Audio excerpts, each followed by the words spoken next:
Hello and welcome to episode 70 of the Nerds at Large Gaming Podcast. I'm one of your hosts, Darby Hallman. I'm Jeff Mayo. And we are joined once again Hello, by Jacob Hamill. by Jacob Hamill. Welcome back. It's good to be back. 70 episodes. I kind of forgot about that until I got ready to say it. It's like, that's a lot of episodes. Yeah, Darby, we're, 6 months, or a little over 6 months away to 100. What are we going to do? I don't know. I feel like it's going to be anticlimactic. But We'll figure it out then. But we're realizing that it's up on the horizon, like this many episodes ahead. So we basically have no excuse to not do something cool for it. But we still probably won't do something. Cool You have like half a year about. Yeah. But we already did our top games, so. Yeah. We'll think on it. Yeah. We'll think on it. I mean, maybe just having the four of us, including Will, on one podcast, that would be a cool thing to do for episode 100. Yeah. But our schedules would have to align, which is near impossible for any adult to do. It sucks.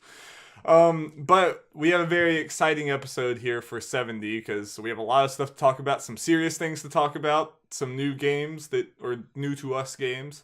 And Jeff and Jacob's going to talk about some Halloween, like horror games, like with Halloween very quickly approaching. October is going away very still fast. hot. It hasn't felt like Halloween time at all, but oh well. Well, let's get started first with a game that I don't know if had you beaten Astro Bot when we were on the last play? Okay, I only did like a world. Astro Bot Rescue Mission, a new PSVR game that takes the like PlayStation mascot little robot dudes. It was from the VR Playroom that came with the headset. Yeah, and made a full game out of it. Jeff's played the whole thing and beat it. I've played like 3 missions of it, and You played like a world and a half. Oh yeah. You played as much as I did when I came in last time. Okay, I played like a quarter of the game, right? Yeah, roughly a quarter, something like that. And I think we both like it quite a lot. Yes, Jeff has more to talk about than me probably, but so good, so jolly. I don't know where to start. Like, I mean, we talked about it last time, just with it being kind of one of the first times it feels like PSVR like has like a full game that we've had a couple of those. Obviously, Resident Evil 7 the thing, but that's just a regular game. That's VR mode. Moss was one, but yeah, this is like the most like full game that I think most people agree. Yeah, the first like really full game that's VR exclusive, at least for PSVR. I'm sure there's some PC ones I don't know about that. Yeah. And one of the first ones that, like, it's a full game that is, like, fully utilizing the VR. Like, even though you could look at this and probably think that it's, like, a 3D platformer, it could probably exist without the VR. That's what I would think looking at it. I think that's what most people thought. So, like, I was reading Resetera, and the Astro Bot Fred's like, so why isn't this in VR? What's wrong with them? Why are they being so stupid? They're losing sales, blah, blah, blah. But when you play it, it really, like, I mean, this would be so experience without the VR. I mean, it uses it in such creative ways. It could either not work for one reason or another. At least not everything would be able to work. Or it'd just kind of be It'd be a run-of-the-mill thing. Yeah. But they do so much with, like, just positioning, like, things that you wouldn't think about. Like, suddenly you have to, like, look, you're looking in any 3D platformer, you go off the beaten path to, like, look for things, collectibles or things that you wouldn't find or whatever. And this doing that same thing that you do in so many 3D platformers is so interesting in this because like those secrets could be underneath you and you have to like look around and be like, oh, there's a platform down there, or you have to like look around the corner or look up or something. Like you are the camera, and it kind of just like opens up this.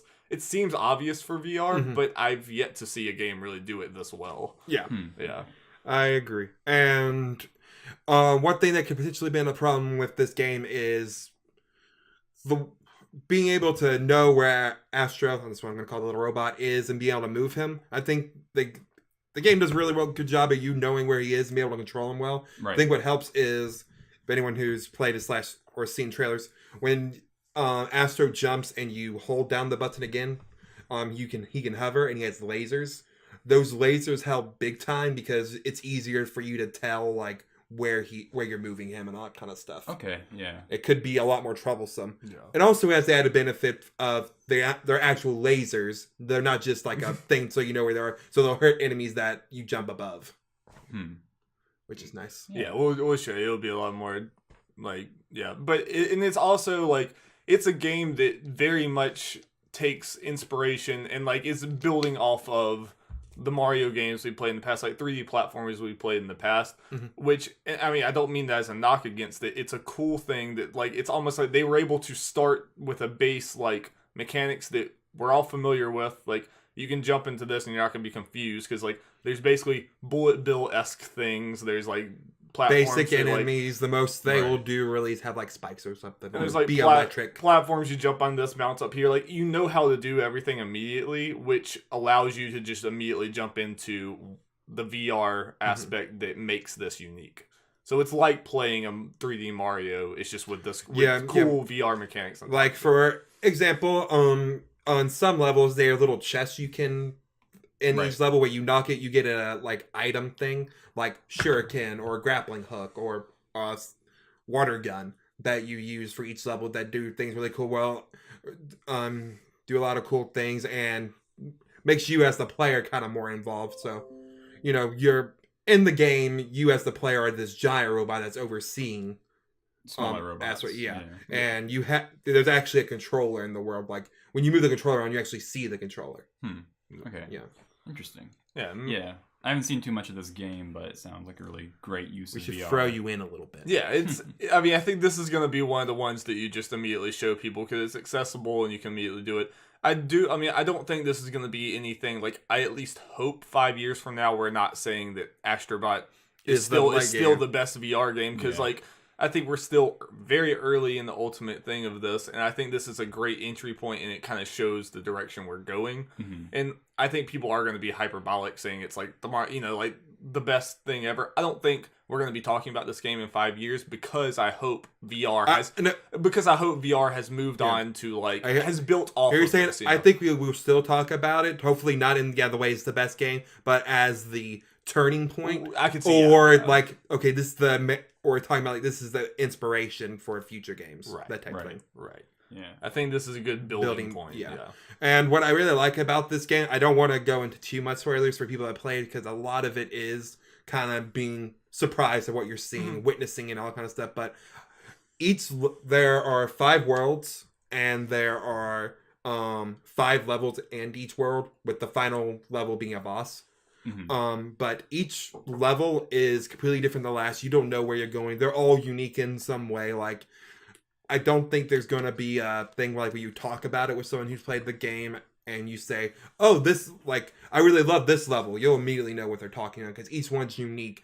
Their levels aren't new things in video games. Like, but they're done really well in a different perspective with it being VR. It's this game definitely like it borrows from like every time you go into something, it's like familiar. You've been here before in video games, and they know that, but it's like, but here's this cool element to it. It's like you're experiencing these things in a new way, which it's unabashed of its inspirations, but I think it's better for it. Like I'm glad they weren't trying to reinvent the wheel as far as the actual 3D platformer, and instead they're just like, how can we make this interesting with this tech you're using? And it's mainly because of the cartoony aesthetic, but I think it's one of the games that looks the best when you're in it. Compared to other games. Definitely doesn't mess with me as much because of that. The textures are not like like I've been in certain like the Last Guardian thing almost made me throw up. It was dope. Oh, it was amazing, but it just almost made me throw up. Give me a Danganronpa VR game. Don't tease me with that demo. So there's Moss, and then Dear Sin is coming out. So in like 2 weeks. So if all those games are good, which 2 of them are. I think it's a pretty good year for PSVR. Yeah, like I think we were talking about whenever... Oh, by the way, there's a video of me playing like the first 30 minutes of Astro Bot that you can go find on our YouTube channel. Yeah. And we said in there, like, we're finally getting to the point where you can kind of talk... You can tell someone, like, the top 10 PSVR games or just VR games in general, and it's not really starting to feel like a stretch. You can, like, finally start to get to where, like, these are some quality experiences. And FromSoft making a VR game. We don't know anything about it, but just... I'm very interested because that comes out in like 2 weeks. It's just crazy. And Tetris Effect's coming out like right after that. I'm excited about that. He's getting it, I've mentioned it to my mom, and she's told me to go ahead and pre-order it. So, and that's non-VR, so that'll be fun. I can let people borrow it because I'm getting physical Tetris Effect impressions, you'll definitely get. So something we're planning on or at least I'm planning on doing for a main topic is talking like top like 10 PSVR games that I played and just kind of these are the essentials if you're getting it. I still think that the only people that should probably buy PSVR right now is the hardcore, is the one that wants to kind of still be. I still feel like we're in the early adopter phase. Like, I don't think that Astro Bot and Moss and these are enough to where it's like I would suggest any my cousins or something to buy it. Yeah. But and I think we will get there at some point. I still think we're early on that, but I think we're starting to get to the point where if you do want to be that early adopter, like, it's worth it. I think it's worth it at this point. The catalog's really building in a bunch of different ways, and especially we get more games like Astro Bot that are more full-fledged games just in VR and use it very well. Yeah, obviously it'll make it a lot more worth it. And obviously it hasn't been this explosion, but it's still growing, and it is nice that it's growing. It's a good thing. Props to Sony for keep on supporting it the way they are. I do think we'll get there. It's just it's going to be a slow roll because I mean this is very expensive tech, very experimental tech that people are still figuring out. Yeah. All right. Well, Dari, once you get through, I just want to talk about it when we can talk about the spoilers in just a moment. I want to play more of it today because so good. One of the biggest surprises of the year. I definitely enjoy it.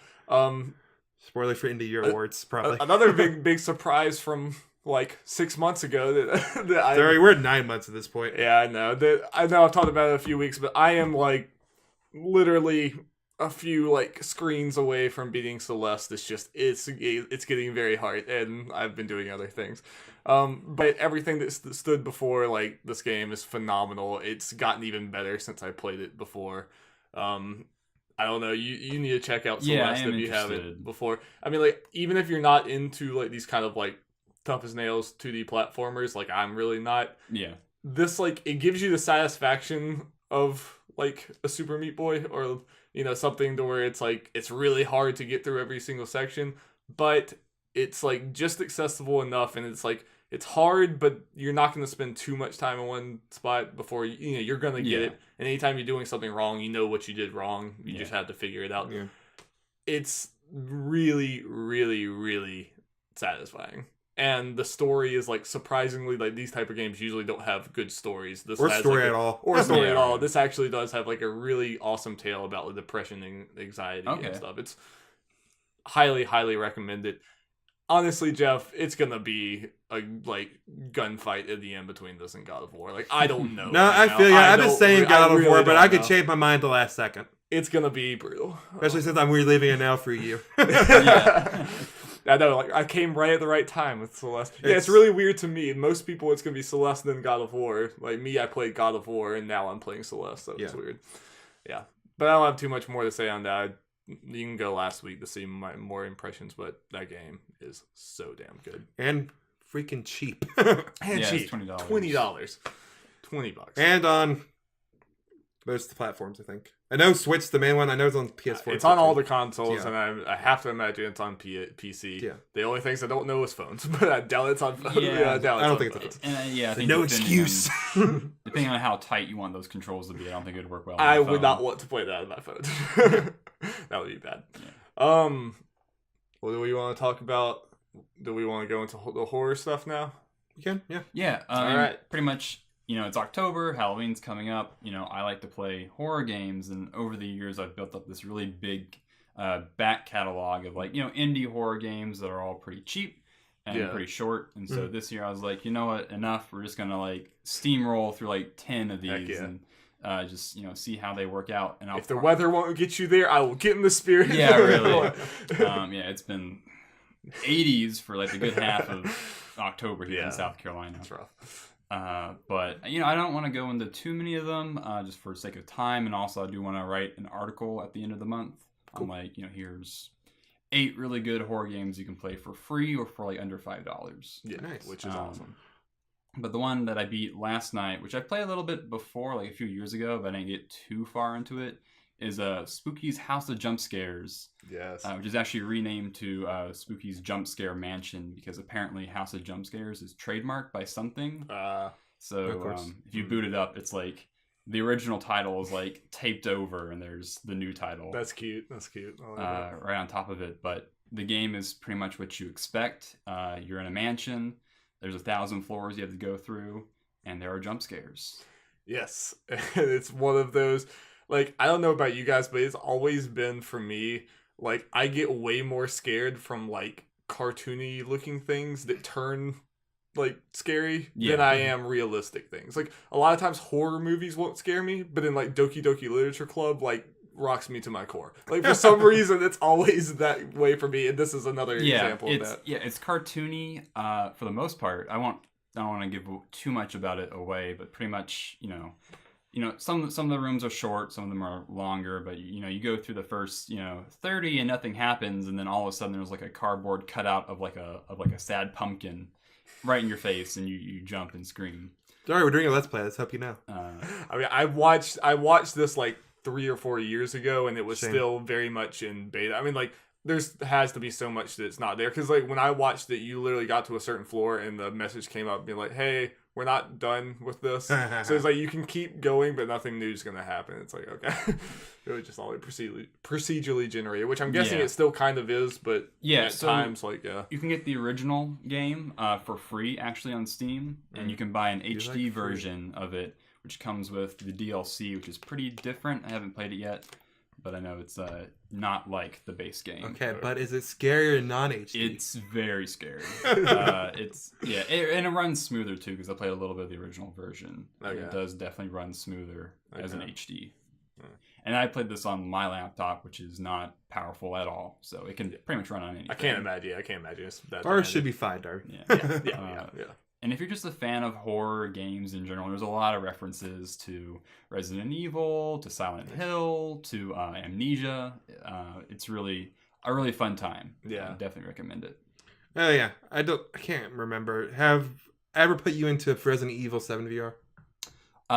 No. I have played it though. I played Resident Evil twice. Beat twice. But not in VR. Not in VR. I think I was in it for just a sec. I would not do well. Yeah. I want to play it that way, but the problem is I don't want to like play it in little chunks and then take a bunch of breaks in between. Like, I want to try to play it at least in a kind of straight through, but the problem is with VR, it's like I can only be there so long. And I've heard even people who have good VR legs get sick with Resident Evil. I know it makes a lot. It's not the longest game, but it's over that kind of hump with VR. It's like, this will take me a while. Yeah. So just need to get the motivation to do it. Yeah. Yeah. It might be one of those things to just play some sections in VR, some not. But I know that's kind of a bummer. But yeah. And if you want to be really gutsy, you can play Spooky's House of Jump Scares in VR if you have a Rift or a Vive. Yeah.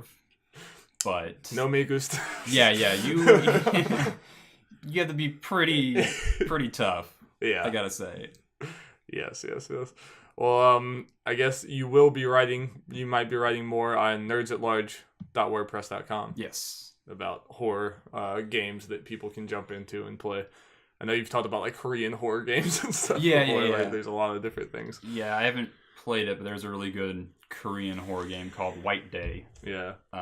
Which is basically, if you don't know, White Day in Asian cultures is like the opposite of Valentine's Day. So in Japan and Korea, for Valentine's Day, a girl is supposed to give guys chocolates that she likes, and then the guy needs to return the favor like a month later for White Day. Yeah. When you said opposite, I took it as like, break up with your girlfriend day. I've watched the animes. I know where that's all about. Yeah. If you played like any Japanese high school thing, that's about. Okay. Someone could say I've read too many of those. All right. Well, gearing up for Halloween, very closer than any of us would probably like. We can play spoopy games. Jeff, let's get into that news. News jingle. Jingle, jingle, jingle. We got some troubling news. Yeah, okay. So, I got a lot of stuff here. I'm not going to read it all. Right. But I am going to read a decent amount to start with. Then we'll get into conversation and maybe read over some of the stuff if it comes up and we need clarification. See context. Where the conversation takes us. Okay, so I got 3 articles here, and I'll start with the first one. So this one's from Jason Schreier from Kotaku. It's long been an open secret in the video game industry that the prestigious developer Rockstar embraces overtime. A new quote from company co-founder Dan Houser about Red Dead Redemption 2 caused controversy this morning by suggesting that it took 100-hour weeks to make. In a new elaboration to Kotaku, however, Houser said the quote has been misinterpreted, saying such a workload is not required at the studio. In a feature published yesterday by New York Magazine about the making of Rockstar's ambitious cowboy game, which comes out October 26th, Houser talked about the working 100-hour weeks en route to the completion production of Red Dead Redemption 2. Here's the full quote from the interview. The polishing, rewrites, and re-edits Rockstar does are immense. We are working 100-hour weeks several times in 2018, Dan says. The finished game includes 300,000 animations, 500,000 lines of dialogue, and many more lines of code. Even for each Red Dead Redemption 2 trailer and TV commercial, we probably made 70 versions, but the editors may make several hundred. Sam and I will both make lots of suggestions, as will other members of the team, in quotes. When asked by Kotaku to elaborate, Rockstar sent over a statement, also attributed to Dan Houser. There seems to be some confusion arising from my interview with Harold Goldberg. The point I was trying to make in the article was related to how the narrative and dialogue in the game was crafted, which was mostly what we talked about, not about the different processes of the wider team. After working on the game for 7 years, the senior writing team, which consists of 4 people, Mike Unsworth, Rupert Humphreys, Laszlo, and myself, had, as we all do, 3 weeks of intense work when we wrapped everything up. 3 weeks, not years. We have all worked together for at least 12 years now, and feel we need this to get everything finished. After so many years of getting things organized and ready on this project, we needed this to check and finalize everything. More importantly, we obviously don't expect anyone else to work this way. Across the whole company, we have some senior people who work very hard purely because they're passionate about a project or their particular work, and we believe that passion shows in the game we release. But that additional effort is choice, and we don't ask or expect anyone to work anything like this. Lots of other senior people work in an entirely different way and are just as productive. I'm just not one of them. No one, senior or junior, is ever forced to work hard. I believe we go to the great lengths to run a business that cares about its people and to make the company a great place for them to work. End quote. So he goes on saying Rockstar has a bunch of different branches, and in the thing's perspective, 100-hour work week would average out to around 14 hours a day for 7 days. The various effects of these kind of hours have been well documented. Okay, second article, also from Jason Schreiber Kotaku. I'm just going to summarize this real quick. The short version is Rockstar lifted its social media policy, which banned employees from talking about their work experience on social media. This led employees to sharing mostly positive stories about their time with the studio, while some former employees were much more critical about Rockstar practices around the same time when this was coming out. Article 3, this comes from Stephen Totilo from Kotaku, and the short version of this, Rockstar Lincoln, which is the studio based in the UK, had a meeting telling employees that overtime was now optional. Right. Like a change in policy Yeah. that happened like now. Yeah. So, there's a lot. There is a lot, and this is a topic that we've talked about before, and it's like, we didn't really need any of this to know that horrible crunch has been happening in video game companies forever. As long as video games have been made. And obviously the reason why it's at such a fever pitch now is it's the biggest company around, is the one right before the big games coming out. Right, and that's the reason. And there's a lot of different things here, like, we don't know 100%, like, it does seem like he was talking about his, like, team, and I do believe that, and this quote, and, like, what he was talking about there, the 100-hour weeks, I do believe that he was talking about himself and the higher-ups at that team and whatever, and not about the whole company, and I believe that, but at the same time, I think there is undoubtedly, and this kind of shows, a just culture around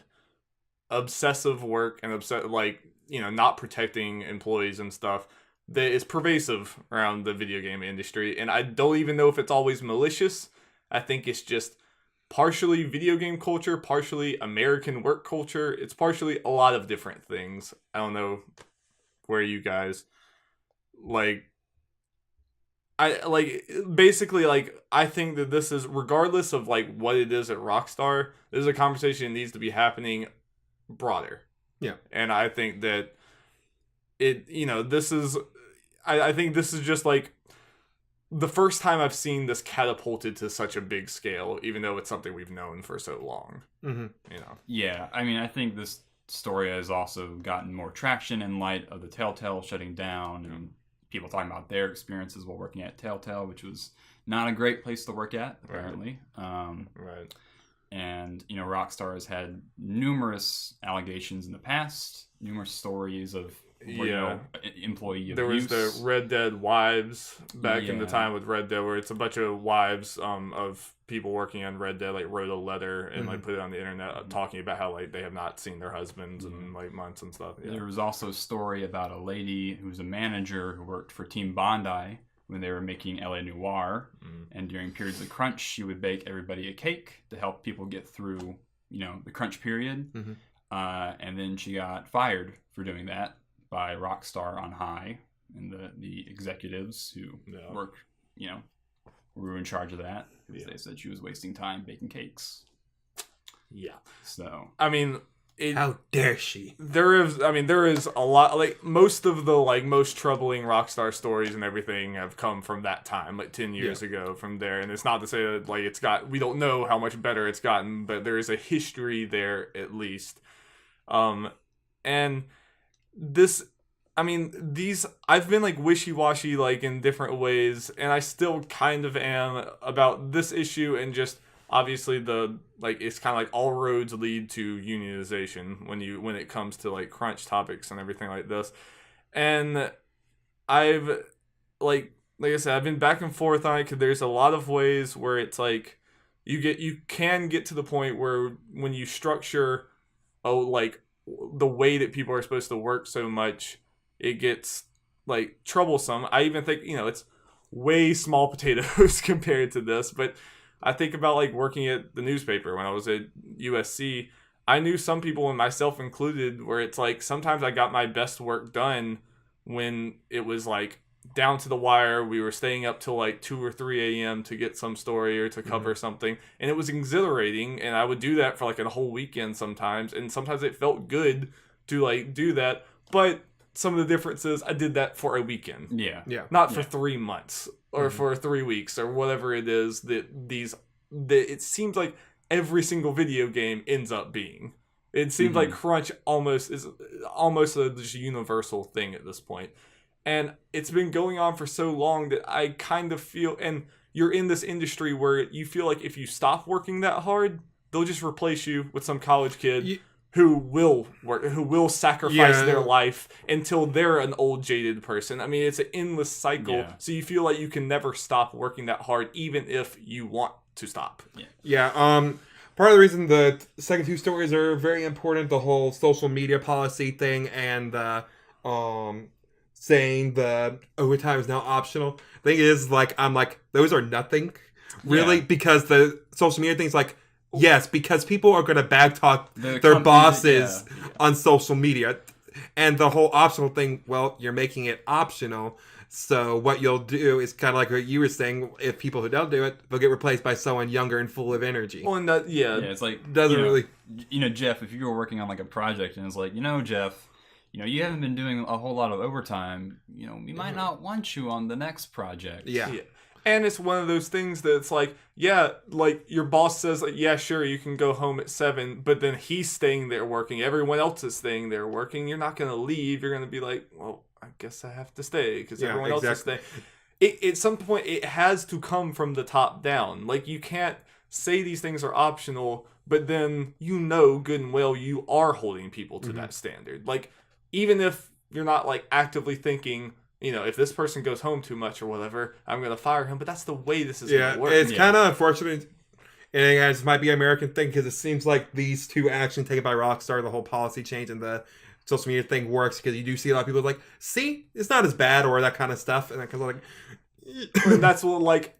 I do get it to where, like, right now, like, from a PR perspective, I don't know what Rockstar is supposed to do. And I guess, that is, like, I guess a positive thing. But I could see people, like, taking that social media thing and seeing the positive stuff and being like, look, problem solved. We're done. Yeah, exactly. Even though, like you said, if you do have a negative experience, you're not going to go say it. Because, maybe some people will retweet you and be like, look, things are bad, but as soon as that dies down and people forget your name, Rockstar is going to be like, all right, well, we know who we're getting rid of. And even, not even from a Rockstar standpoint, if you have like posted history of you bad talking an employer, you're less likely to get hired at other places as well.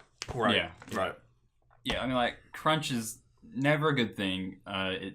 It's there's been multiple studies showing that crunch is not effective because honestly, why would your last 4 hours of a 14-hour day be any more productive than the first 10 hours? Yeah. Like you're tired, you want to go home, you need some rest.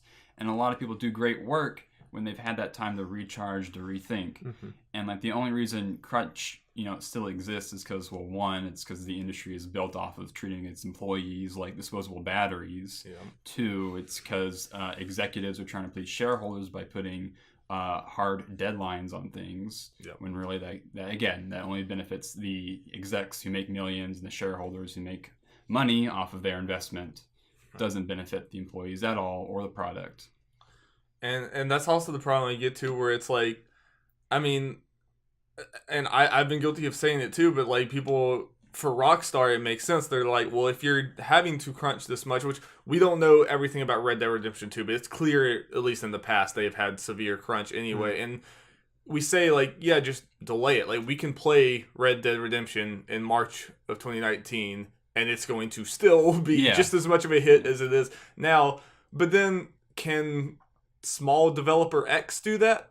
Yeah. Do they have the money to push it? Like, that's the difference, is Rockstar can afford to push that game backwards, where it's as, like, some indie game or some, like, smaller AA game might just be Telltale is right on the edge of collapse, clearly, at all times. Can they afford to do that? Like, so I worry that we're at a point right now where in video games where it's like half of the video games that exist only exist because we're exploiting employees and, like, crunching them to death to get a game out on our budget, when you don't actually have the money to do that right. You just have the money to do it while you're driving people to the ground. It concerns me. Like, if we have unions, if we do fix this problem, we might lose games. Like, we might lose a lot of studios who just can't afford to do this, which is... I don't know. I don't know, though. Like, I disagree. Like, I hope not. But you have all these CEOs and these higher ups that make millions of dollars when no one needs like millions of dollars to live fine. You could take. Iwata took a paycheck cut when the company wasn't doing good. Like, these people don't need to make as much money if everyone was paid more evenly. Or they just weren't paid as much. Like, you could fund several games if in like a CEO's salary. Yeah, just from that. And if Red Dead failed somehow, those CEOs and stakeholders are not going to be the ones that suffer from that either. Like if someone like is making $30 million a year, I don't think they're going to be hurting if they make $15 million a year. Yeah. Yeah. But their giant mansion. Yeah, well, there's a lot to go into that. And I do, like, reservations aside, and, like, obviously no solution is going to be the just pretty, like, great, everything's wonderful solution, but at this point, I think this industry, it's way too common for people to just completely be burnt out and to be ridden into the ground. They need protection. I mean, like, we need a voice for people, so, like, they don't feel like they have to sacrifice every part of their life just to keep their job. And even after they do that, they're going to be cut at the end of the project. Anyway. Yeah. It's like there's absolutely zero security, even if you are, like, throwing away your mid-20s or 30s. Like, you're throwing away a decade of your life. If Hideo goddamn Kojima does not have job security, nobody has job security. And I think it's time. And I think it's going to happen, and this helps. Even if somehow, and I don't think it's the case, but even if Rockstar is being somewhat unfairly called out for this because it was just a slip of the tongue from Dan and we don't know all these things, it needed to happen. Like, this is the biggest spotlight you could have on this issue. And like you said, right from Telltale to this, people are finally gamers are finally starting to realize that there are people. There are people making these things, and these people are not being treated fairly. And that is a lot more important than what games you're getting. Yeah, I know people like to shit on social media and all that kind of crap, but I think that helps us look at the developers more as people, just because they're out there more, and you get to see their names and faces. Undeniably, we wouldn't be having this conversation probably 10 years ago, just because it would not have been. We didn't know these people. You played your game, you didn't know who Naughty Dog was, you didn't know who, like, Rockstar or a lot of these, And I think it's ultimately a positive thing that it's being talked about, but I'm tired. I'm tired of like just the industry that I love so much being like such a toxic machine where people's passions are being used against them constantly at every stage of the process. Mm-hmm.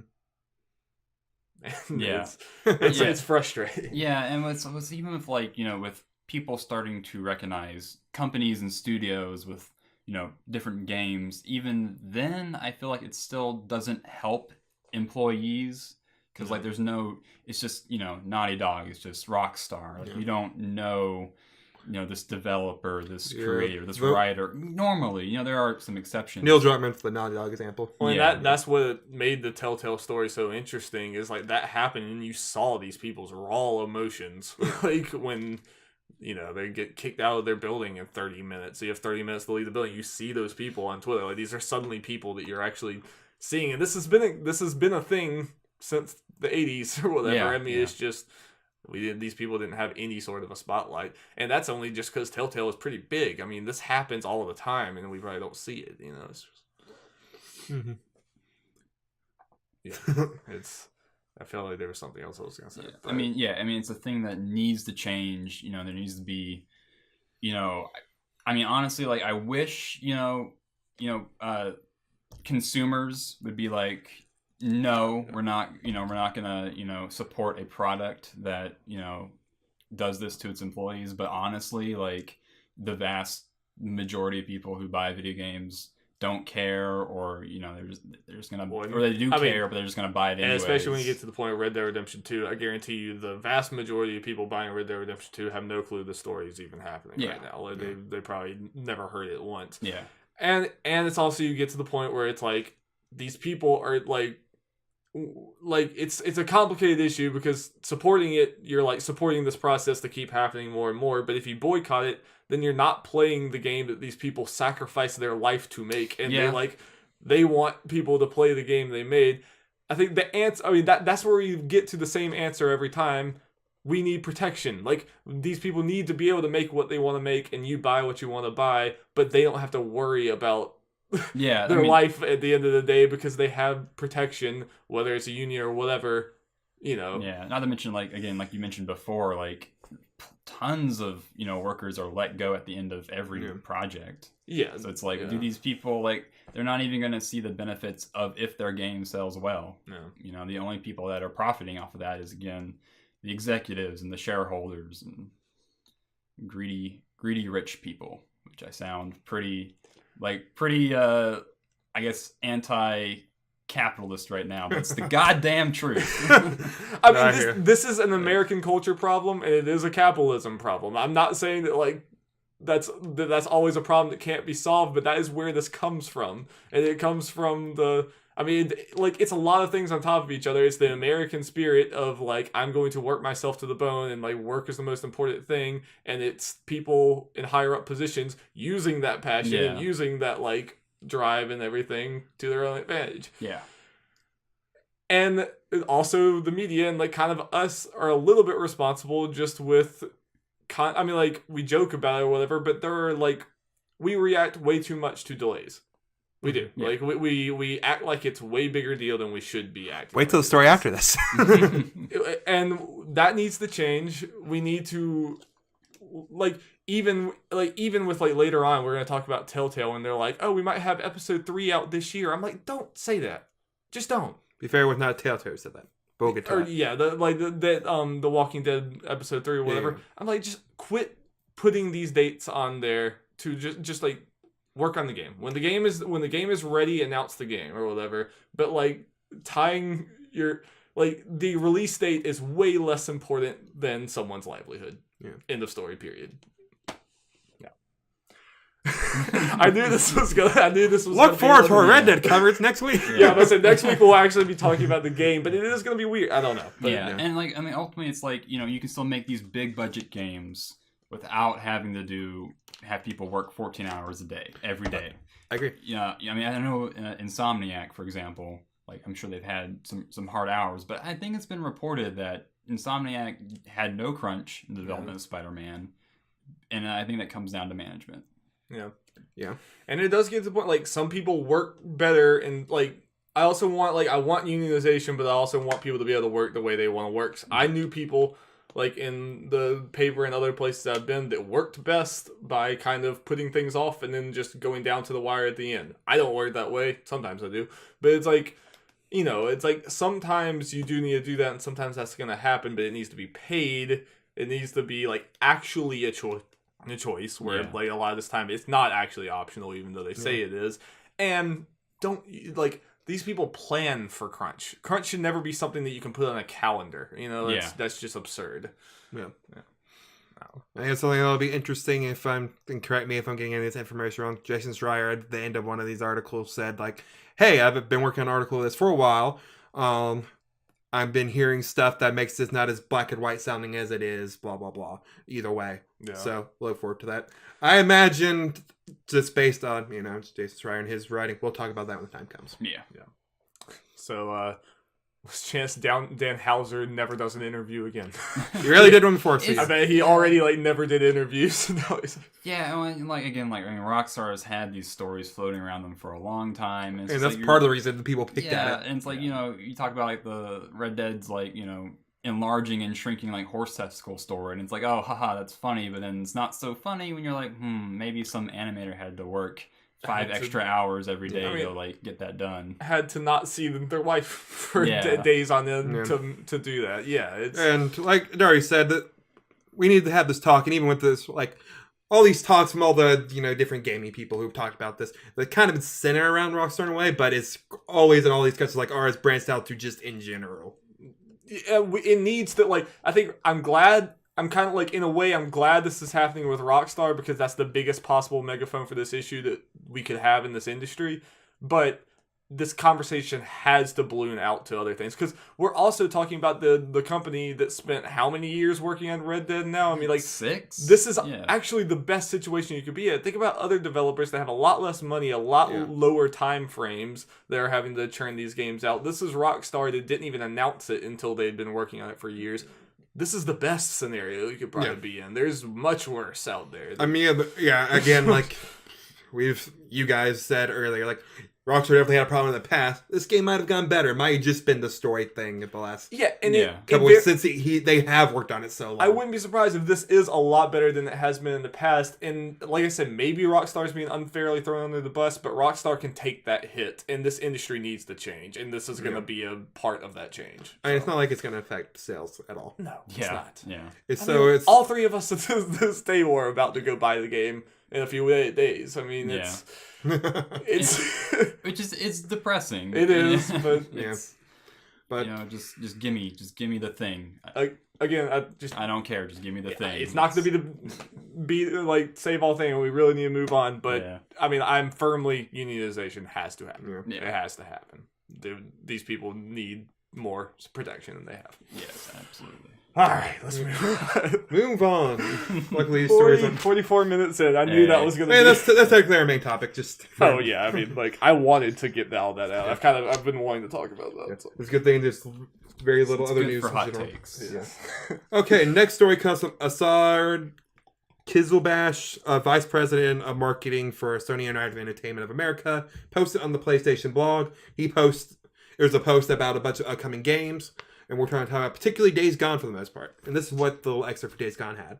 We want to share a change of release date for this highly anticipated title from Ben's studio.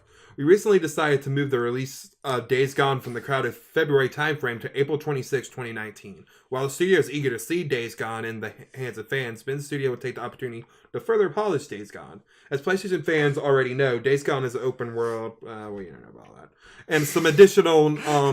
They're freakers, not zombies. Yeah. Oh, jeez. Is that really what they're called? They're called freakers. Freakers. Wow. It's actually the worst. It's just some additional notes, some other stuff they have on there just to throw on this. I don't know if this stuff has already happened. Concrete Genie and Everybody's Golf VR are now slated for spring 2019. Yeah.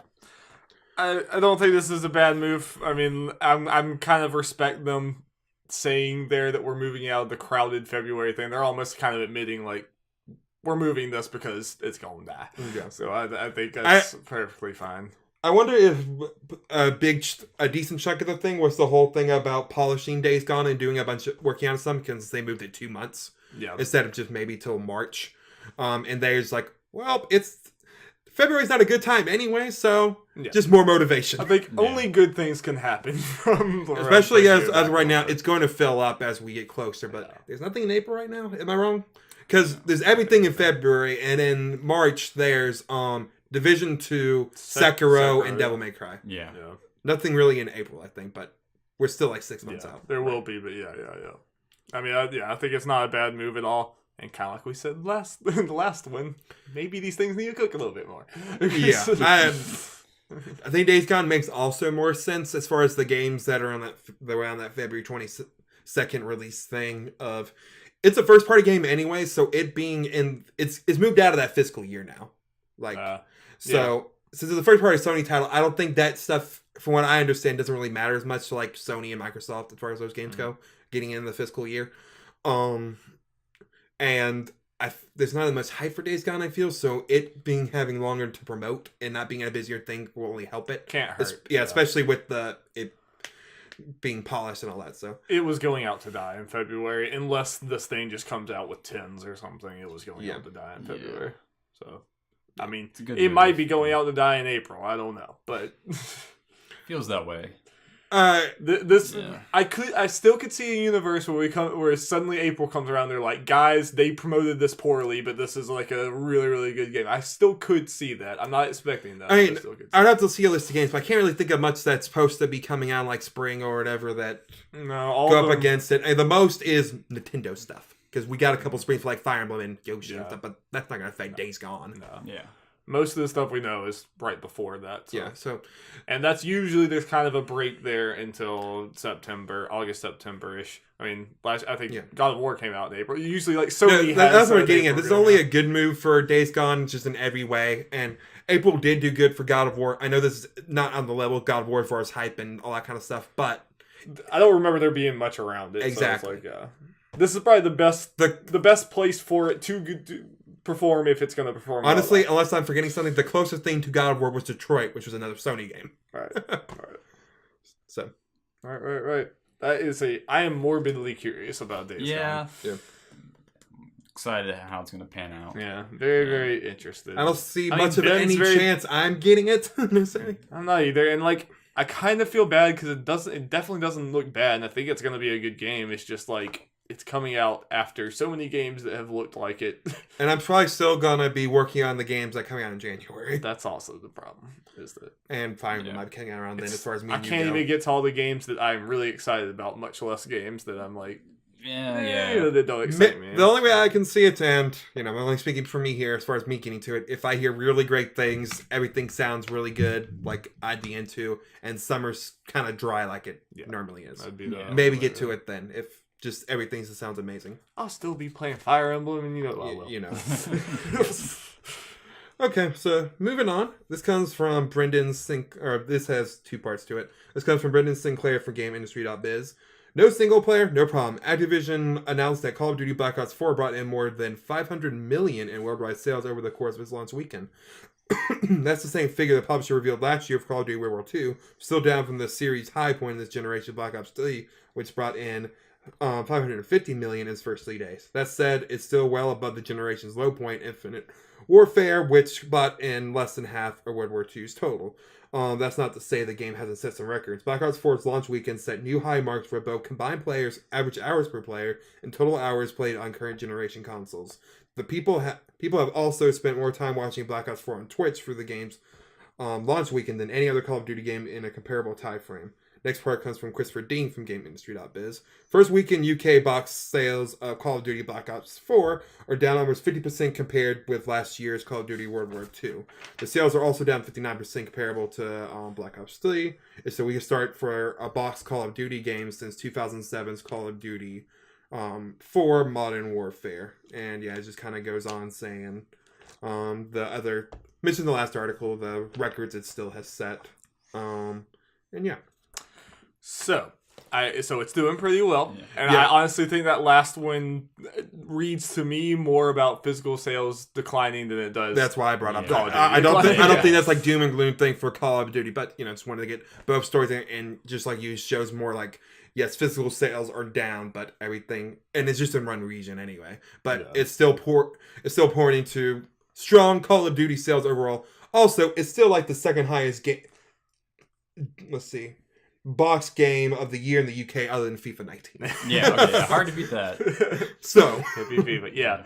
And like something about the fact that it's all online kind of makes me feel like more people would buy it digitally. Also, I don't know if that's accurate, but it just kind of feels like it to me. But I think so. Yeah. And it's like I think this is bad news for anyone who was like super, super, super bummed about no story mode.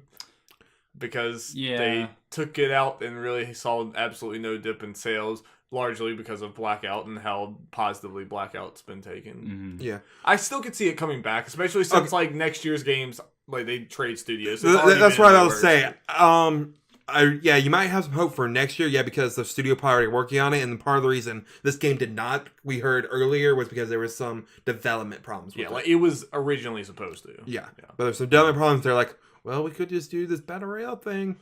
At least really good. At least Treyarch might just be. Why do we want to do a story? I'm honestly not surprised about the success that Call of Duty is doing. It seems to be all the things like Darby and I last year when we were talking about PUBG a lot, saying like, hey, this is what a AAA studio needs to do for battle royale to get it on this cash. And this is the first time I feel like we've had like someone do the PUBG style thing in a AAA thing. Like Fortnite is kind of something. Like I think. Yeah, this is like kind of fixes a lot of problems. PUBG. Since the last podcast, I actually have watched a good bit of Blackout, and it looks a lot of fun. It legitimately looks really, really. Now, fun. There's a lot of stuff to go on with, like a lot of conversation you can have based on this information and just the way people will be reacting to Blackout. It's like, okay, are they going to make another Blackout, a new battle royale mode for the next game? Or are they just going to do a continuous thing with this? How's that going to work from now on? Yeah, because the thing we haven't really seen is like, a Blackout be just anything but a continuous experience. I meant battle royale. I meant battle royale. Everyone, battle royale players like kind of expect it to just be games as a service, keep adding on to it. It already has a negative against Fortnite because it's $60 compared to free, and then if you add on to, hey, you got to pay another $60 per year to keep going with this. Yeah, and it might be a completely different thing. That might be there's a lot of questions for this. We'll find out next year. Yeah, and there's also the thing of, hey, it's just Call of Duty is still going to be the best-selling game of the year. I have a feeling, I think just the Call of Duty model of, having the yearly game like this has worked for so long. I think they will, at least for next year, package it as a new thing that you have to buy. I think next year's game will probably almost certainly have some Blackout thing, some Battle Royale type thing. But, I don't think they'll immediately go for the games as service type model for this just because they haven't for so long. But I might be wrong. Who knows with this, because this is getting out to a better start than even I expected. So who knows? This is me just randomly thinking something that could happen. May not happen right away. Something I could see them doing. Maybe they do go back to and this probably wouldn't end up being maybe more profitable for them. I don't know, but. They still do the yearly thing. They go back to campaign. They do the multiplayer stuff. That's one thing. They separate Blackout and make it its own thing. That could happen at some point down the road. If you have Blackout already if you already have Black Ops 4, you just get Blackout, the separate thing for free. So you can just buy Blackout and separately for cheaper and just make it its own separate thing. I'm just throwing out ideas. Yeah, that could be the thing, because it also would seem weird to 3 years from now you still have people playing the Call of Duty from 3 years ago just for the Blackout thing or whatever. It's doesn't work with the model, but everything's kind of changing. Depending how much money they make from the microtransactions, it could be profitable for them. Yeah, I see it going more like the zombies route, where it's just a new iteration, different setting, kind of different style. And I think as long as people are still buying them every year, they'll do that every year.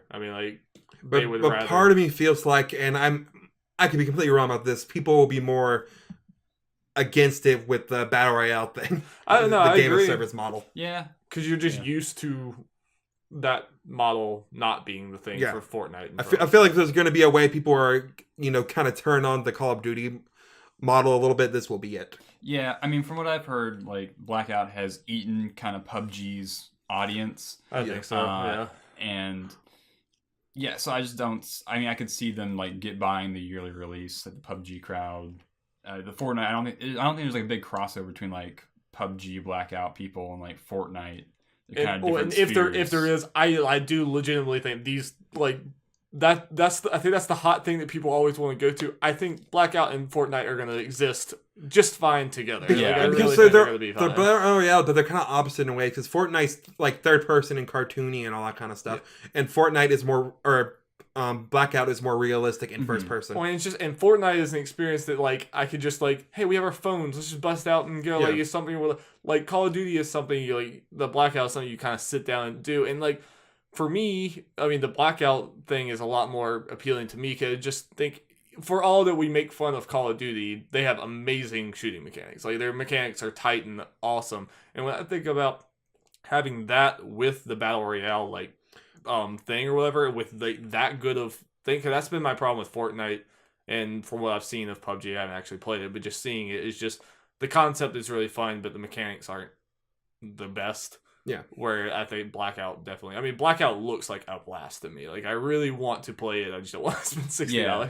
Well, and especially because like PUBG had that more quote hardcore audience, and apparently the game was riddled with cheaters. Oh yeah, it still is to a point. Yeah. So I think I could definitely see Blackout bumping out PUBG, and then those two just kind of existing in their own audiences. But it would be interesting if they like if they break out Blackout soon. Like I would consider paying $30 or something for a Blackout. Like, I would consider it. I mean, it looks like a lot if they of fun, were to do that, I imagine that it would be like E3 or whatever when they would normally announce the new Call of Duty. Be like, hey, new Call of Duty. But by the way, we're also knocking out Blackout, making his own separate thing, making his own continuous service. But then are you not cannibalizing yourself at that point? Like I don't really know. But did they ever offer the remake or the remaster of Modern Warfare 1 separately? Like it was tied to Infinite Warfare at that one time. I think they ended up separating it. I'm not 100%. Again, this is me just thinking like why we're talking or whatever. I'm sure there's some reason why this is probably not the most profitable thing for them. I'm just thinking out loud that this could be cool and also potentially work. It's like I could see them going a number of different ways. I think the proactive thing is to find some way to make this a service. That's the thing that's going to last you the longest. Like, I think all these games are going to end up in that kind of thing at some point anyway. It's just like, do they try to ride this wave out longer? No, Activision is I promise you, they're looking at the sales as far as like microtransaction sales and like closely to see like, okay, if we were to make this own thing, will we still make it more money or as much money? I mean, they were having this conversation 2 years ago. Yeah. Probably. Yeah. So they're looking at that stuff really closely right now, weighing their options before they announce the next Call of Duty game. Yeah, it's going to be interesting. And again, I would probably pay $30 for a Blackout thing, especially if other friends did. I mean, it looks like a lot of fun. Mm-hmm.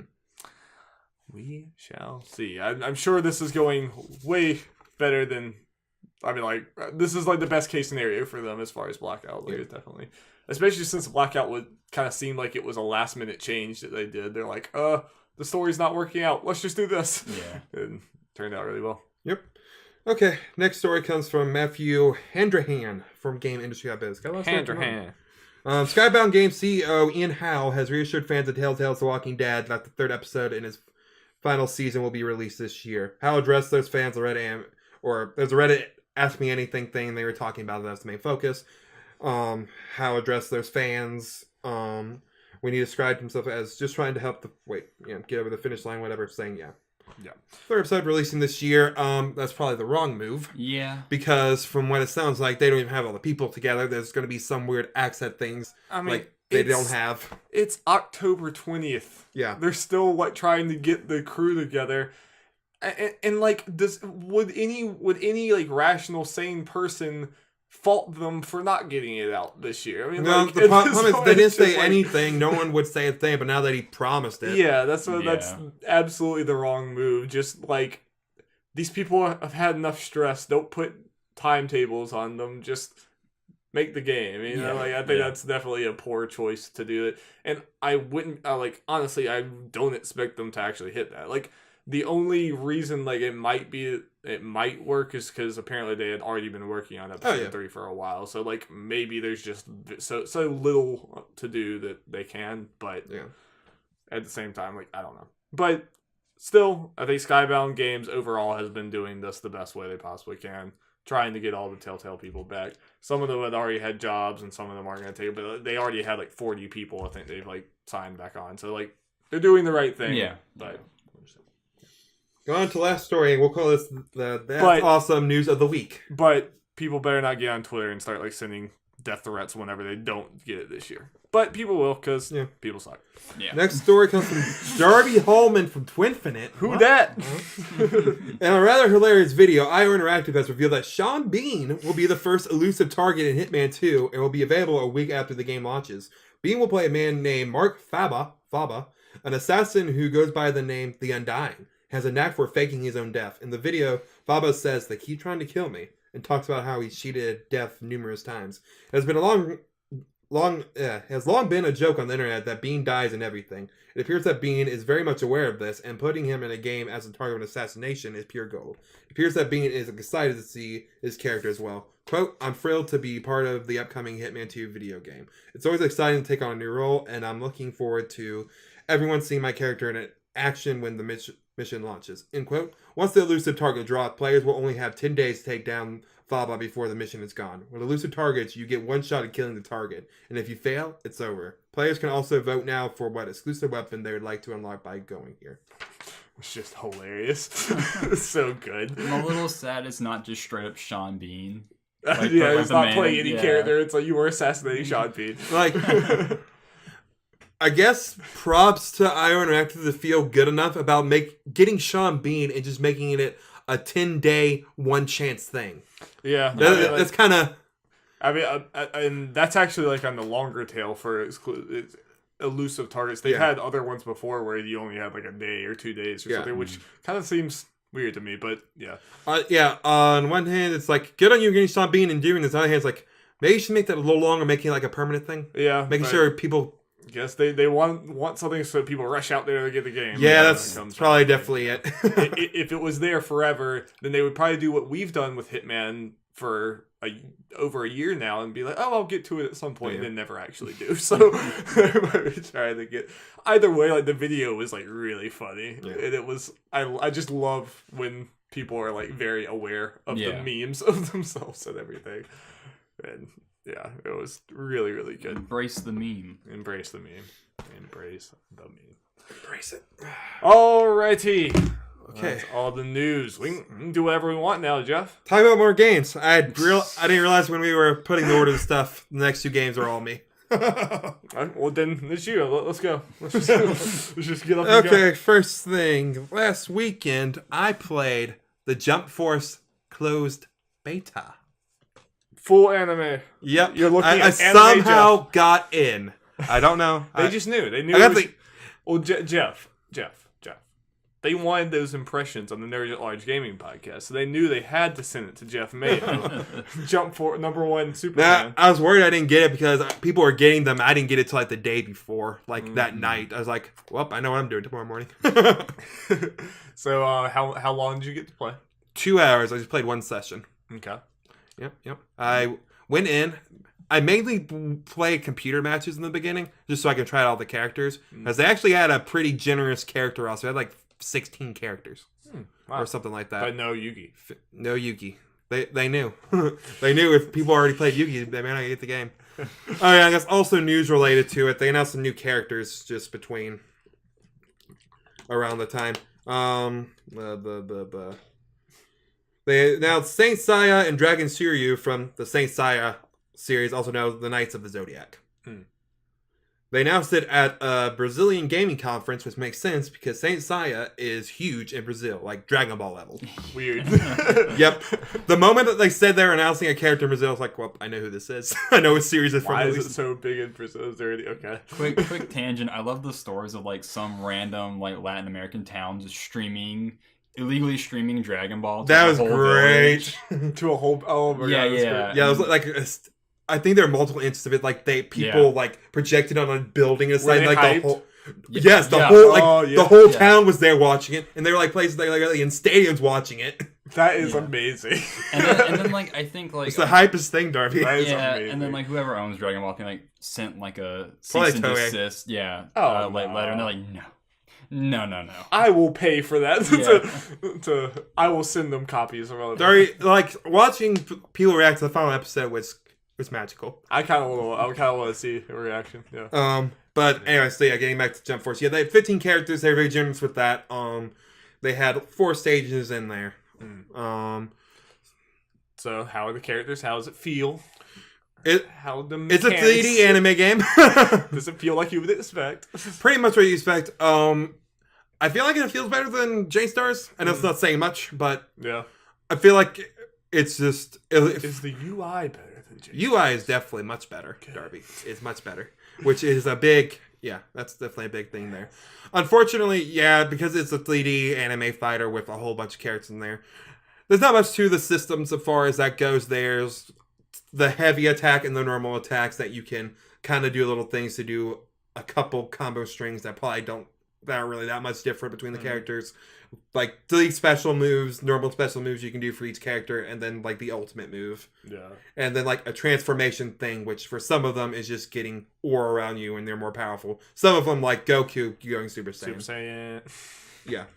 Everyone goes Super Saiyan. Yeah, stuff like that. And you have 3 characters on your team or whatever. They share 1 health bar. So honestly, if you want to, you could just main 1 character.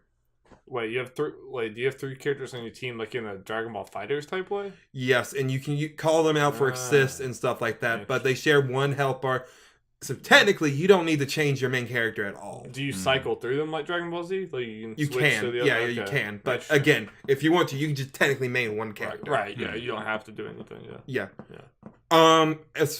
I had fun with it, honestly. Again, I didn't go in with the expectation this is going to be a great game. From a fan service perspective? Yeah, it's fun. Yeah, it's on point. It's not the most deep fighter. I feel like people who went in hoping / expecting that or disappointed, but I feel like just reading some impressions, people who going in for a dumb fan service thing are more positive on it.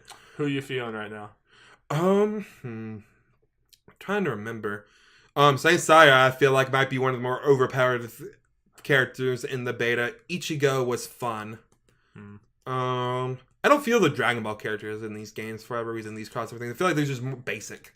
You've played them so many times too. That too. It's kind of boring at this point. Yeah, I like the Yusuke from Yu Yu Hakusho. The Hunter x Hunter characters were fun. Oh yeah. I forgot they're in there. No My Hero yet though. Right? No My Hero yet. It's happening though. It's happening. I really want to play Shuki. So yeah, that's really fun. The connections were a little iffy there, though my internet connection's not the best. Yeah. And when I was in the matches, I barely had any slowdown whatsoever. That's good. The lobby was a little. I had a lot more slowdown and a lot of kind of stuff in the lobby because people don't know, like Dragon Ball Xenoverse, you have your create a character you pick, and then instead of a menu, you're in the lobby where you walk around where you create a character. And with all the other people and their avatars and a bunch of just jump heroes throughout the It just seems like needlessly making it that's so unnecessary, and it probably makes it really hard to render all that. It's like there's not even I kind of wish you can just kind of pick instead of just doing the lobbies, like just do a regular menu, just go quickly to there. But I had fun. I'm still interested, though. I will say this just because of the fact is, then maybe Alex, you guys aren't going to want to play with me. I understand it. I understand it perfectly. I'll have some dumb fun just getting my butt handed to me. But yeah, but if I hear reviews coming out whenever the story mode's bad, that might be me not getting it type thing. Or at least wait on a sale. Yeah. I don't know. You only have one friend who's going to... Honestly, I'm saying that now. That was kind of the case even when it was announced, once I figured out what the game exactly was. Yeah. The story mode's not fun. Not really pointing me getting it right away. For the full $60. True. Especially when that's coming out. I just didn't know if you were baking on the story mode that much. I thought you just wanted to play the game mostly because I just expect the story mode. Honestly, I'm probably going to get it either way at some point. It's just the difference of getting it right away or waiting. Yeah, waiting for a deal. Yeah. So, well, what else you got, Jeff? I have Dragon Quest, Darby. Dragon Quest. If people listen to the last time I talked about Dragon Quest, I was only 4 hours in, 5 hours in, something like that. Yeah. So very little in a giant JRPG. Right. It took me a little while to get back to it because Spider-Man and Astro Bot, but I've been playing a lot this week. I'm now closer to 30 hours. Nice. Okay. Nice. So it looks like I'm about to get the 6 and 7 party member. So about to get the full. Yep. Mm-hmm. So that's great. So let's talk about some things and say straight up, I am absolutely loving this game. I figured. I haven't talked to you since those first 6 hours or whatever. But it's everything I just love about just Dragon Quest is bringing back the reason I love Dragon Quest 8 so much, making me remember that stuff. And kind of JRPGs in general, just like that kind of old school vibe. Because it's not the crazy sci-fi stuff going on, that kind of stuff like things are going later and crazy complicated action RPG mechanics. Kind of simple, not completely simple, turn-based mechanics and just really enjoying. Right. It's just kind of a nostalgia love letter to it, but I mean, from whatever done really well. It's done. It's the best possible modern version of we're gonna take this older style game, not add any crazy stuff to it, but we're just gonna do it. And I'll get to some of that stuff. Yeah, I'm talking about the battle system a little more. I'm playing. For people who don't know, there's a draconic mode where you can do a bunch of modifiers to make it a hard mode. Pretty much, the only one I selected was making the enemies more difficult. And I'm glad I did because it is fantastic. Okay. I love this difficulty. Even random battles when I'm in the field they're not really hard, but they're not easy. They're not pushovers. I actually have to think what I'm doing. I somewhat think about, okay, who am I using? What weapon am I using? What move am I using? Even during the random not random battles, but the random enemy battles. Yeah, you can't just autopilot it and run through I can't autopilot, which is great. It made grinding a little more difficult when I need to do that, which isn't much. I mentioned it last time I talked about it. The only time I have to do it is when I purposely kind of skip enemies just to go to the next town or story point, just because I just kind of want to go there and see what weapons they have and all that kind of stuff. Then I gotta go back and grind a little bit. So that's on me. That's good. If only another JRPG this year it worked that way. The pacing's really great. Again, unless it's my fault and I'm having to go back and grind, it's you're moving the story beats pretty frequently. The towns aren't completely separated, really separated. You have to go through a little bit, but again, normal stuff. How them towns? Oh, them towns. It brought back the memories of I remember how much I loved in Dragon Quest 8, and obviously I love in this game just going all around the town, looking what's in the shops, going to every house, looking through their dressers. Every pot. Every pot. And I love it when you see a group of pots together. One pot always has something. I love it. When you see a group of pots. There's only been one house I think I got nothing out of. Never going back to this house. Yeah, and I'm just gonna be jumping around. But also admit to shopping or whatever. I kind of like the economy of this game because you don't get weapons are pretty expensive. If you just use shops to get the most powerful equipment at all times, well, you can't do it. You don't get that much money. You got to think about what you're gonna buy. That's good because I do hate in JRPGs and other things like this when money just becomes pointless because you always have way more than you need. If the weapon's only 4 or 5 above at most, skip it. Okay. Plus, there's crafting system which I've been getting a lot of my equipment that way. Okay, cool. Either by equipment I'm finding, I'm upgrading, or I'm making my own equipment. So I'm having this the most recent town had a bunch of stuff this is good stuff to buy. I got some recipes in the town as well. So I went and got the stuff. So I crafted all the stuff I needed and then bought the couple other things I need and didn't waste all my money. Yeah. So that's great. Something relates to battle system. When I last talked about the game, I did not have a 5th party member. So I had just enough for the full party without anyone being on the sidelines. Mm-hmm. So with these kind of turn-based old school JRPGs, you always worry about a couple things once you get above your in-battle party limit. Yeah. For one thing, do they get experience when you're outside the party? Big question. They get the same amount of experience outside party. I'm thank you, Lord. Good. If only another JRPG this year would have worked that way. Also, a couple other things I love. You can switch your party mid-battle. Cool. That's like good. the way I love that. That was my favorite part of like Final Fantasy X. and the way it works here is you go to the like party menu where you can switch it out. You can switch your whole party out pretty much in one turn, but it skips the person you're doing that on his turn. Right. So if I did it on one character and switch out another character just did one, it skips their turn, which is fine because you can change up your whole party on a turn if you want to, which is great. I assume will come in handy in later boss fights. Are the characters like different enough? They feel. Oh yeah, I love it because there's skill trees for the characters. That you really got to think which one you're gonna do because you get skill points per level. Yeah, I can already tell right now you can't get everything.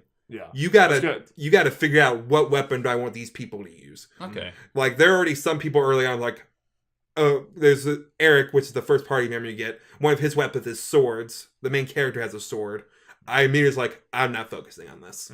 And I went into a different direction. So that's really good. I'm really have to think about that, especially since I'm interested to see what the last two have. I have some ideas, but... Yeah. Cool. Or whatever. Also, something very important. You can take your main character out of the party. Good. Wow, okay. Good. Yeah. And if they die, the game's not over. Thank God. Is this making you want to... Yes, absolutely. I'm actually shocked with that because, like, just especially with this being such an old school type thing, I thought that would have been one of those dumbass things that they just decide to keep in, and it's like that's always been. They did all that whole party member things. All I described right, like the best. It sounds like such a good just. Like, I like it when an RPG or JRPG especially, like, you had to make hard choices where, like, the choices matter, and it's not like, you know, by the end of the game, you just have everything. I like the sound of this. So, yeah, everything I'm saying sounds good to you, so Jacob. Do you feel 100%. Like if someone was like, they've never played Dragon Quest before or whatever, but they kind of want to, like, get the experience of, like, the game, of just the series in general, do you think playing this is, like, good enough of a, like, you get what Dragon Quest is, or do you think people need to like go back to 8 and stuff, or do you think this is just play this? Like, do you think you get kind of what the vibe of 8 was, just in a bit modern sense by playing you this? get like, that, and I'm enjoying the characters so far. It feels like sometimes they could be doing more. I feel like a little more interaction with them. You'll be hearing this from a lot of people play it. Sylvando. Best character. He sounds like the best character. The best name. I can't imagine anyone has a better name. Like, if people have seen the character, he's like the flamboyant jester guy. Hell yeah. He is fantastic. I love him. Is he a JoJo character? Kind of. I'm worried because his kind of backstory is a little more, and motivation for going through is a little more, not as full there or whatever. Yeah. I'm worried that he's going to betray us. Like, Sylvando, don't do it. I'm sorry. I'm gonna have to take a like slight tangent and just realize something. I don't know how the hell we haven't thought that we need to do this. You two and Alex at the end of part 5 of JoJo have to record something. I don't know why I have not thought about this. Y'all have to do that. Well, we can do just periodic things, just every like 10 episodes. Or Like next time we're all together, you just that's 39 episodes, Darby. Yeah, just do like periodic things.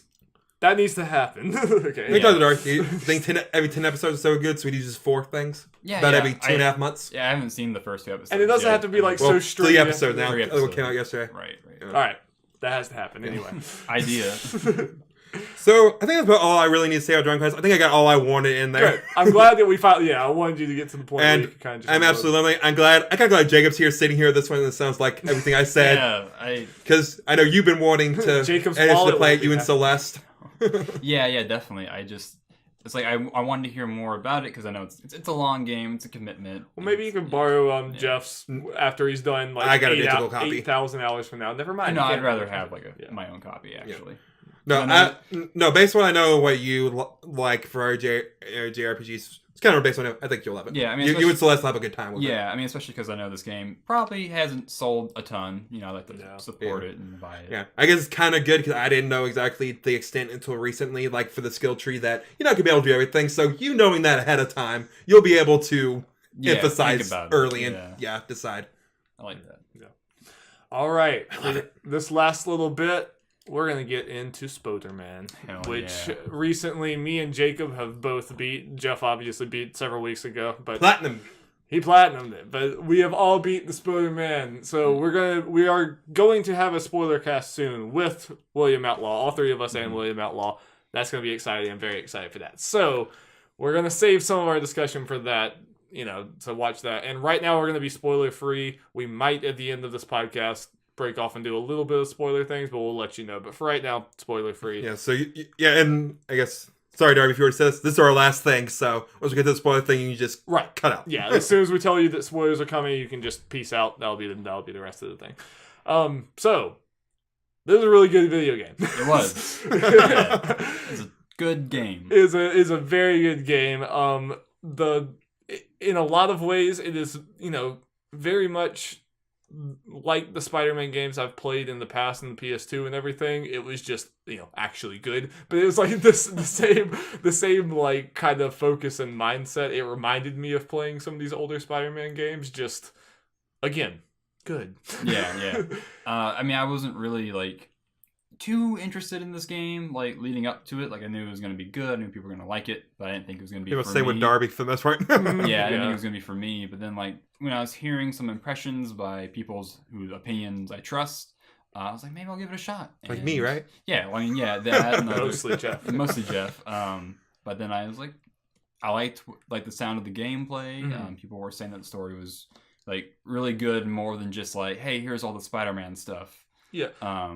I think definitively, the story is the game to me. I feel like I'm a little disconnected from some people. Like, I have zero interest in platinuming this game. Like, absolutely zero, because I really think a lot of the side stuff was just very tedious to me. I did like the stuff that I enjoyed, but a lot of it was just like, it just makes me do a lot of the same mechanics I'm doing anyway, and there's not a whole lot tied to it that interests me, and it was kind of just busy work. I'm happy for everyone who enjoys it, but I didn't really enjoy it. But that main story was so good. It was like watching an amazing Spider-Man movie, but it was like watching a Spider-Man movie that embraces comic zaniness, but it actually works because it's a video game and not live action. It's so weird. Yeah. Like, this was very like zany and comic booky, but also had like some very impactful emotional moments that even really, honestly, aside from Homecoming, not a single one of those Spider-Man movies has ever made me feel the way that this game made me feel. I felt something during Spider-Man 3 with Venom. Definitely made you feel something. Yeah, I was really impressed by it. The side stuff, I'm probably not going to platinum it either. Yeah. I did all the stuff that, I completed all the side stuff that I wanted to complete. Mm-hmm. I actually like the landmark photos. I thought those were fun. Yeah. Just because I've been to New York, and so it's kind of fun to take pictures. I like taking pictures in games. So I enjoyed photo that. Is awesome too. Yeah. I did the backpacks. I did the Black Cat kind of mini game, and then some other stuff. Sounds like you did the ones that I did. Yeah, but I'm not gonna complete all the crime stopping things. I'm not gonna do all the base missions. Not that they're not bad. They're just, after so many, you're just kind of. I'm just kind of like, I'm not gonna do all and of them. if we were in a different gaming time, if I just didn't have other games, then maybe I would. You gotta. I'm assuming you're gonna try to finish Celeste before Friday. Yes, yeah, and that's the biggest thing. Is honestly, there's gonna be several games that probably have to be deleted off my PlayStation to make room for that absurd Red Dead thing. And what's compression? And Spider-Man's gonna be one of those. Like, I almost deleted it off recently. I was like, I'll probably go in and do a few more things, but I almost already deleted it off because I'm just kind of on to the next. Yeah, I'm gonna think about that. Luckily, I'm getting physical version with apparently 50 less gigs. I'm gonna plan to do that too, but still, it's still gonna be. Yeah, it's still gonna be quite the package. But yeah. But I'm happy. I'm happy that like I do think all my reservations going into it. I do think a lot of those, like, obviously, I think I was too pessimistic about it, but I don't love the combat in this game. I think the combat got kind of repetitive and mundane for me after a while, and it was kind of just a means to the end to see the story for the most part, is the way I felt about it a lot of times. At times it felt really good, but I felt like after a certain point it's like I had already done everything on the skill tree that I cared about, and there wasn't really anything new happening that was interesting to me, and it just got to the point where like the enemies didn't. It's such a weird comparison. Just gameplay-wise. But I think about God of War. That, like, every section of that game, just the enemies and your skills were so perfectly paced that we were doing new things. You're using these new abilities in interesting ways. The enemies are making you play different, in different styles. And there wasn't a single point in that combat system where I felt, bored. Spider-Man's absolutely not that way for me. Like Spider-Man is just kind of like, it's a lot of button mashing and it's a lot of just like brawling combat, which was fun for a while, but it got old. And it didn't matter though, because that story was just so good and so perfectly paced. Nothing lasted too long. It was just boom, boom, boom. Yeah, I mean, I agree. I was getting pretty tired of the gameplay towards the end. I kind of found like that sweet spot, like in the middle, like the first act where you're unlocking a ton of stuff and it's changing it up pretty quickly. But just, I treat it like a brawler where it's not about the difficulty, it's about styling on guys, which I enjoyed. But I mean, again, the game that I came off of was Yakuza Kiwami 2. Which was, it had more going on for it than I think Spider-Man. There was more ways to style on people in Yakuza versus like Spider-Man. Yeah. So I did get kind of tired of it towards the end. Yeah, and like I said, I mean, I think if the game I think most games like this would have been another 6 hours or 10 hours on top of this, and then I probably would have gotten to the point where I'm like, this game's not Derby, great. it's open world, but another 20.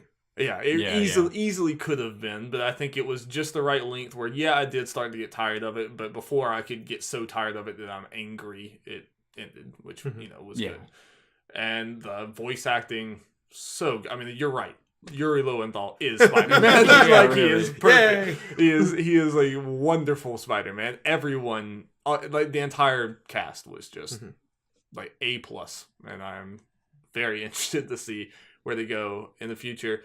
I do agree with some people that it's like, in some ways, it was kind of a somewhat predictable Spider-Man story, but I think it had enough of Insomniac's twist on it to where it was, It was a very heartfelt story. Yeah. Like, there's a lot of emotion. And like, even if a story is predictable, as long as it has a very moving story to it, that's and they approach this knowing that you've seen 1,000 Spider-Man things. So they're like, we're not going to like spend too much time setting up all these things that you already Uncle Ben's already dead. Yeah.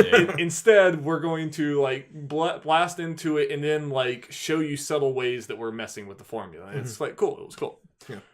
So do you want to spend a few minutes just talking about spoilers? Just get a little bit off our chest or whatever, and then we're going to save most of it for the spoiler cast. So we might have to have this conversation again and say a lot of these things again. I'm sorry. I'm sorry about that, but might be happening. So if you haven't played Spider-Man or you just don't care or whatever, like they don't care. They're probably already.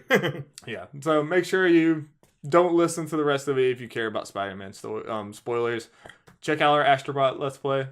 Check out Jacob's articles that he already put up on nerdsatlarge.wordpress.com and the one coming up. Yeah. So thank you. So Harry's Venom. The hell? Yeah, they killed off Aunt May. They killed off Aunt May.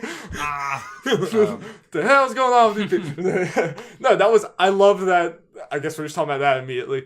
I like that, like, me, Jenny, and Wolfie were all kind of played it with my sister and brother-in-law. We're like, okay, so there's obviously going to be like a Green Goblin stinger at the end of this. You see Norman Osborn, it's like, okay, yeah. And then the machine starts going out. It's like, okay, it's going to be the costume. It glows green. It's like, okay, yeah, here we go. All right, well, let's wait for this to go. And then it goes over. I'm like, wait, what? Like, I love that they knew you were expecting that. So it's like, let's do one more like zinger there. I thought it was awesome. But, And you kept on thinking they're gonna give that cure to Aunt May. They're gonna say no, he can't. I was like, no, he's not gonna do it. Like I wasn't. I like at first I was like, oh, she's getting sick or whatever, and then they started talking about cure. I'm like, okay, well, like she might look like death right now, but she'll be okay. So I was like, oh geez. And okay, sorry. Yeah, that's what I meant to. Yeah, like the whole time, like, oh, they're gonna cure Aunt May. Right. I thought you meant in the scene. Yeah. And that moment when he was holding it, I'm like, oh, that's. Yeah, it's painful. His facial expression was so like conflicted and tortured. This has to be some of the best like facial and like acting I've seen in the game. Like it's really, really, really, really so I said this then, and you guys and everyone said it, so you guys agree. Set up perfectly for a sequel. Absolutely, yeah, definitely. And I knew it was gonna be, but yeah. Especially with also the other mid credits thing with Miles.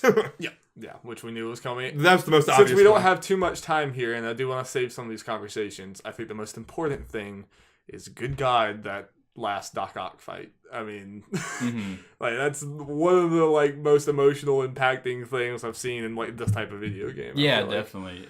Yeah, just like the dialogue when you're fighting him on like the side of the building, and it's just kind of like dodging and punching him, and you knew, and I'm like, I mean that like.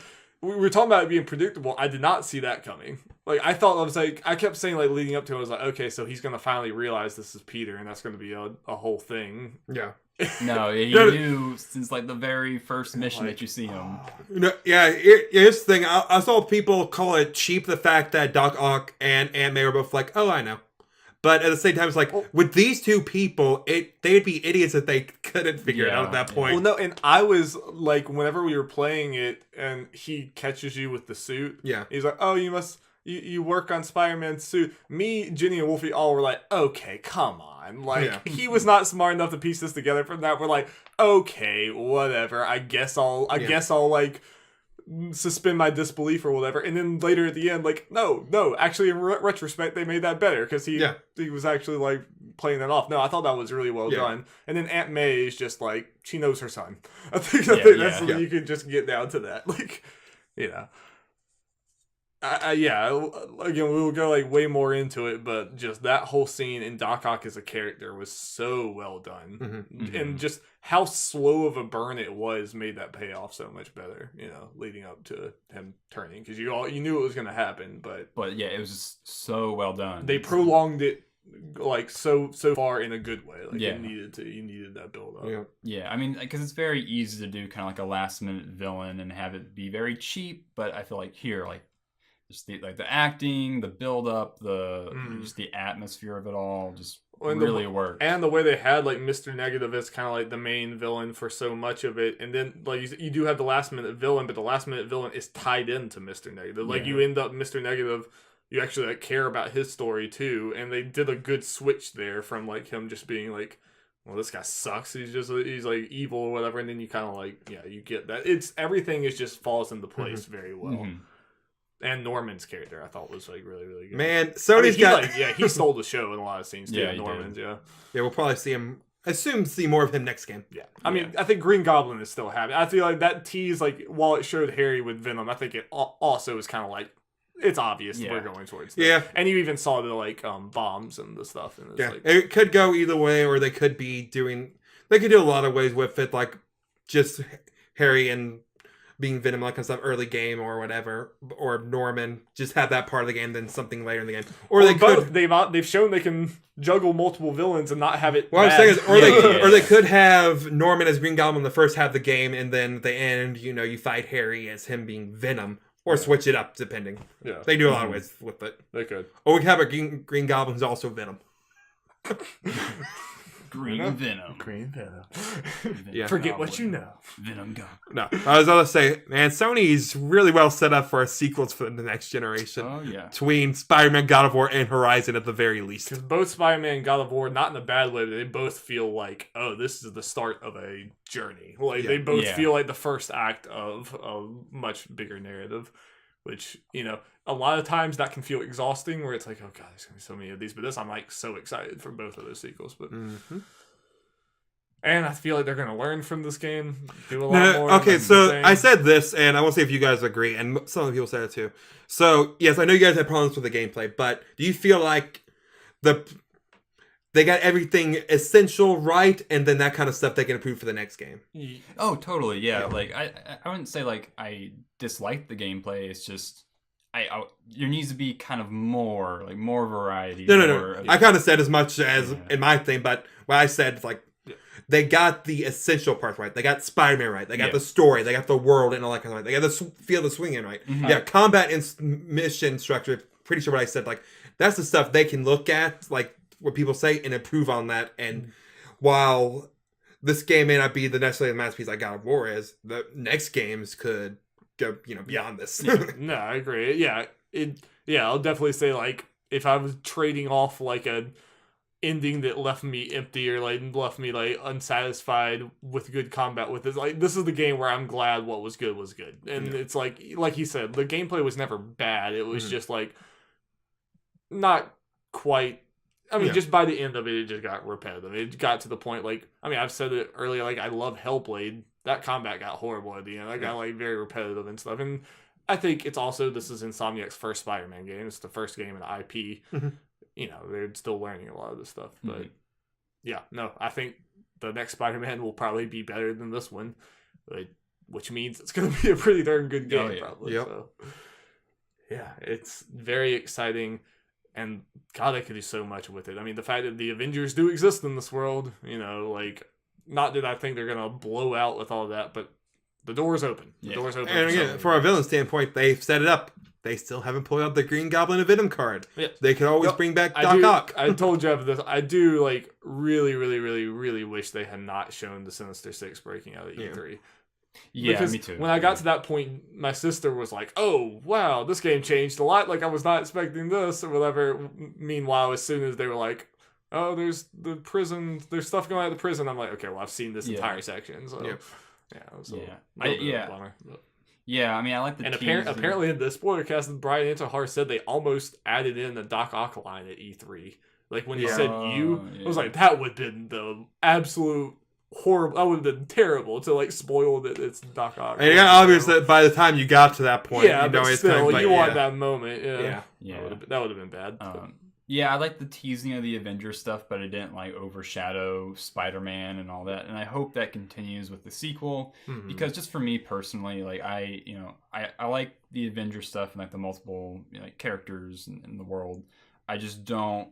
I don't like it when, like, superhero stuff, like, they just get so caught up in, like, shoving all this fan service into their story that, like, it kind of loses its focus, or it loses its emotional this appeal. needed to breathe. Yeah, I mentioned this when I talked about the game before. Like, what I'm hoping they do, as far as in a way to improve side missions, maybe in the next game, is you got all the backpacks, right? So you saw the I did too. Yeah, the Daredevil card thing. What I love is may not go full on Avengers, but have like a side quest, like, storyline of you working with Daredevil or working with Luke Cage, just the smaller people like that. And they've shown that, like, I was worried in this game, like, holy crap, they have a lot of villains. That usually doesn't go very well for these type of things when it's just stretched too thin. But I feel like Vulture, Electro, Scorpion, all those had just the right amount in there, and I feel like that you could do the same thing with other heroes and stuff. Or like you said, like, you just have, like, Daredevil calls you, and it's like, I need some help or whatever with the, like, it's not that crucial or anything, but, Do it, Insomniac. Just flesh out the world little by little. I don't think they need to make too big of a jump, but I just like that the door is open there, and I trust them to do it. Like, start street level, maybe the next game with the street level. No, it didn't make a whole lot of sense. It looks like the apocalypse is about to hit New York, but the Avengers are not, like, helping out at all. Really. Like, the one villain I want in the sequel, give me Mysterio. You teased him, but I want him. He's my favorite. Yeah, did they say he was locked? Wait, what did they say about? I remember Mysterio being mentioned, but I kind of forgot what exactly. What I don't know, but apparently, Peter just has, like, Sandman in a vial or something. Yeah, just chilling on his shelf. Man, those Vat Packs were awesome, though. To just, like, that was such a good way to, like, put the Spider-Man 8 years in there and then just, like, flesh out him by, like, reminiscing. His story was, that was so good. We need to stop, because we're going to have to repeat all these conversations again with Will. At least I'll just focus on Will. Be like, you're the one that hasn't talked about it. So. All right. Well, I think it's time. Yep. I think that was a good one. That was a good one. Well, thank you guys so much for watching. Make sure you check out all of our other stuff. We will get back to the Pokemon Nuzlocke at some point, but just taking a few breaks. A little break. Yep. And I guess stay ready for next week, where we will probably be recording like we normally do, but we will probably talk about initial Red Dead impressions. I have to imagine that will take up a good bit of the podcast, and you're welcome to be on that if you'd like to. Yeah. Might talk about some Red Dead. Alrighty. Thank you guys so much. Bye. Bye-bye. Bye-bye.